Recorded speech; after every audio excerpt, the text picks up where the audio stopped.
Hey there guys, this is he says I'm also in this video.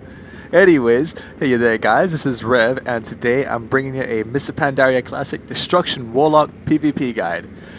Things I'll be going over in this video are just talents, gear, your primary stat spread, what you want for your secondary stats, enchants, all that sort of stuff.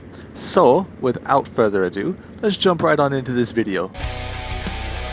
Alright, so let's jump right on into these talents. So, for your first row, I slot Dark Regen for PvP because it's a steady heal over time on you. You don't have to channel it like you did in Cataclysm. If you remember Kata, you had Soul Harvest, and Soul Harvest you had to break combat in order to channel a Soul Harvest. Now it's just a talent and it's been changed to Dark Regen and it has a longer cooldown, but you can use it in PvP and you don't have to channel it. It just basically is a heal over time on you, and it also increases the healing that you receive from other sources like your healer or your Ember Taps or your Health Stones. So Dark Regen, definitely your go-to pick for pretty much all PvP scenarios. Very strong talent.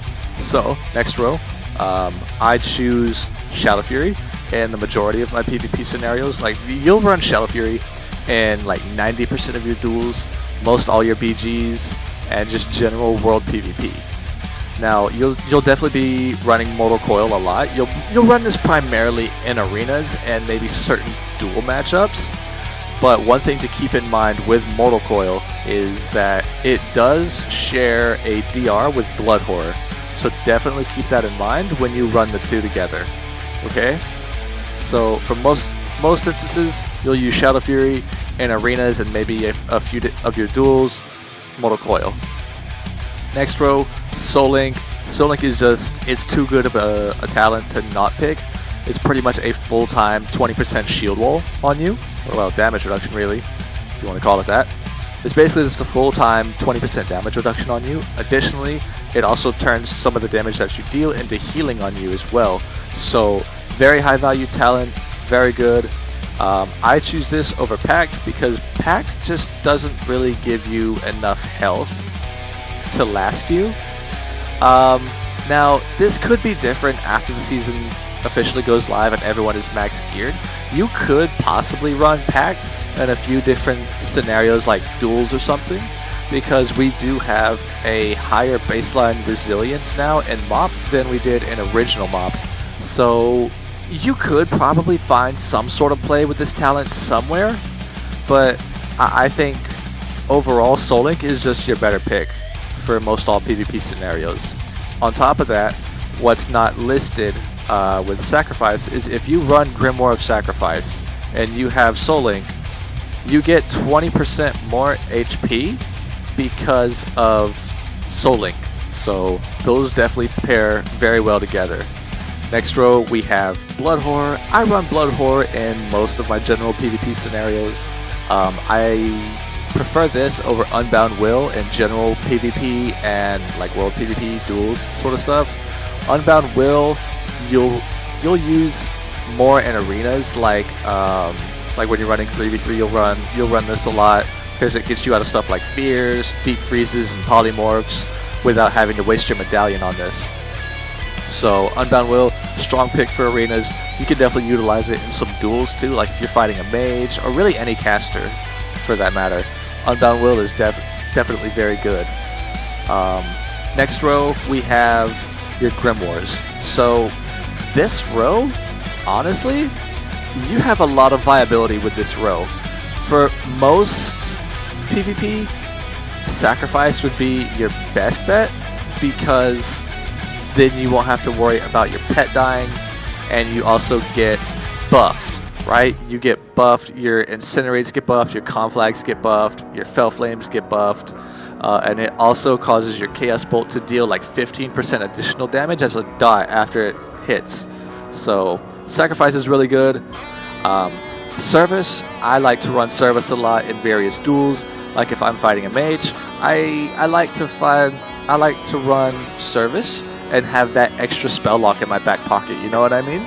Which, I mean, you can do that with Sacrifice, you can use your sack kick, and then you can Flames Absorb off your Fell Hunter and get your Fell Hunter's kick.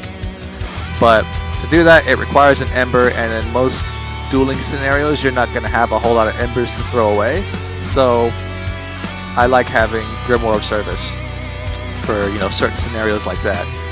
Grimoire of Supremacy, this is very, very good in duels and battlegrounds. I would say that'd probably be about the only place you really run it. I like to run Supremacy against things like Warriors. I like to run it against Windwalker Monks. I like to run it against DKs. You just get a lot of high value out of this. But most of the time, Sack is going to be your pick. You're going to run Sack pretty much all of your arena games, however. So keep that in mind.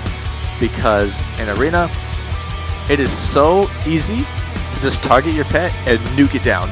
It's so easy.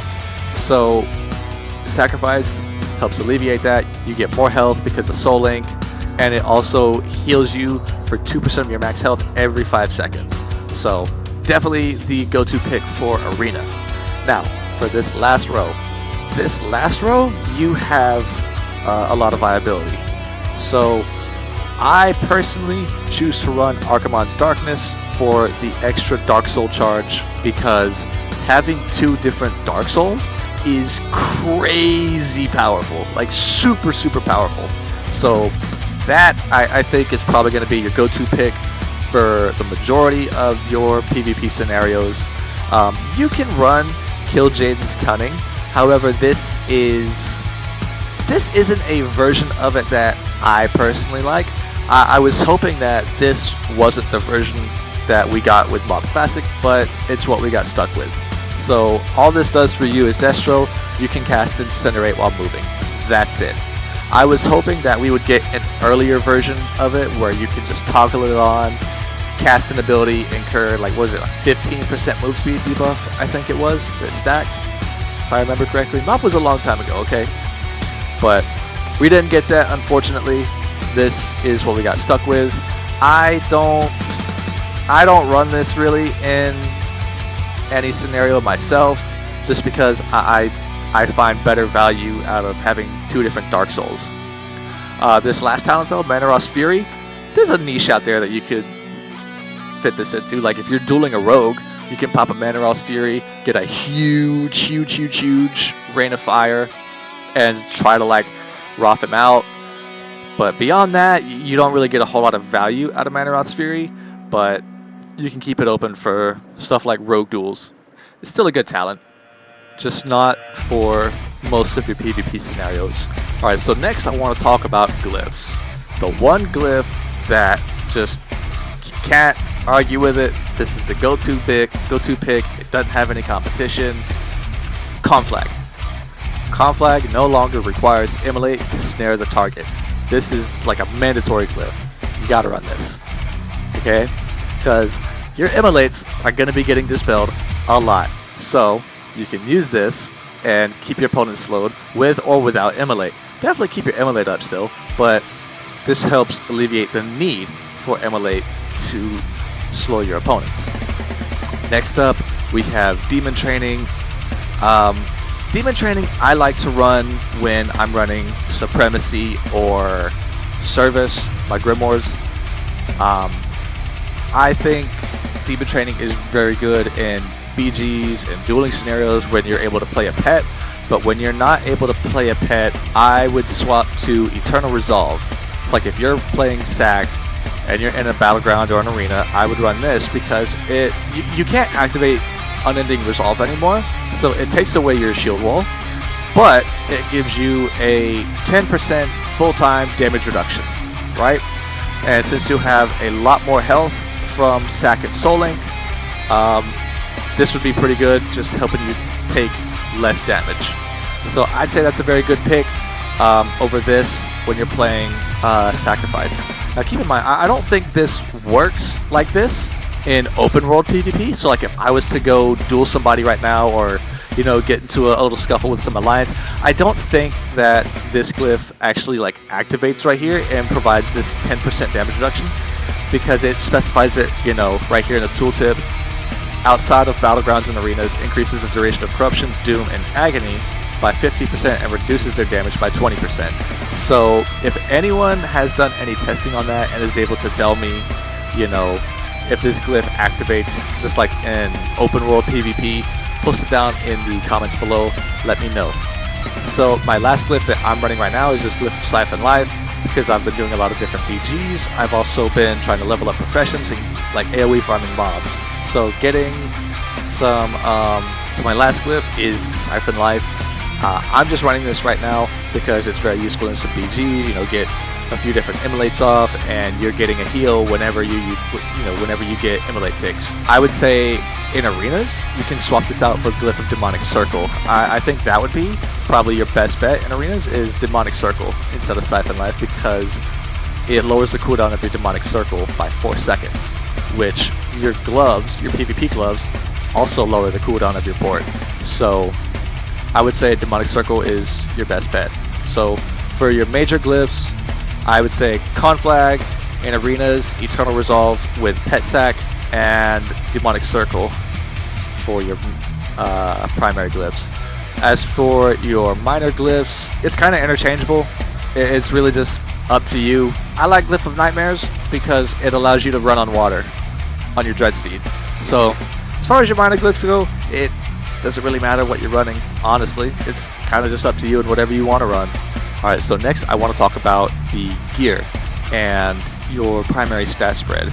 So your stat spread, or your secondary stat spread, like your priority in Mr. Pandaria for Destro, is Mastery, Crit, then Haste. Now all my retail players are going to be watching this video, what? Haste? How come you got Haste as dead last, man? Yeah, well, Haste isn't all that important as a Destro lock in MoP.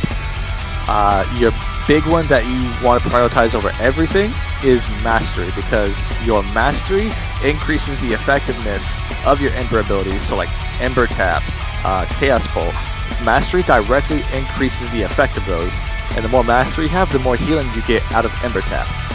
And it also increases the damage of, right here, Immolate, Ensign, Fellflame, and Conflag by X amount, which for me right now is 19.8%. Like Mastery is just way too good of a stat for Destro. It's definitely your priority stat over everything. Next, you're gonna want Crit, so that way you know you buff the damage of Chaos Bolt, because Chaos Bolt, the damage of it is increased by your critical strike chance. So the more crit you have, the bigger your Chaos Bolts are going to be, and it also just increases the likelihood of you getting crits on abilities like Conflag or Incinerate or Fellflame, you know, and getting a crit on Fellflame gets you more embers. So that's why Mastery and Crit are your priority stats. Next up, just for gear, just general all PvP stuff, because you want all the PvP power that you can get, since PvP power sort of like it goes through resilience. It's weird to try and explain, right? So the way PvP power works, it increases the damage you deal to players, and it sort of like counteracts resilience, so to speak. So like with these current stats right here, I have 68% resilience and 27% PvP power. Basically, all the PvP power would do would make it so like the person that I'm fighting just has 41% resilience, if that makes sense. So that's how that works. You want all the PvP power you can get, and yeah. So enchants, Mastery on your wrists. You can put Mastery on your gloves. There's a, what is it, Living Steel belt buckle that you can get and put an extra socket on your belt. I'm tailoring, so I'm running the 285 and an extra crit on those, and then there's a Mastery and speed increase for your boots. As for your weapon, I think Windsong is probably going to be your better bet for PvP enchants, because it can give you 1500 of a secondary stat between haste, crit, or mastery.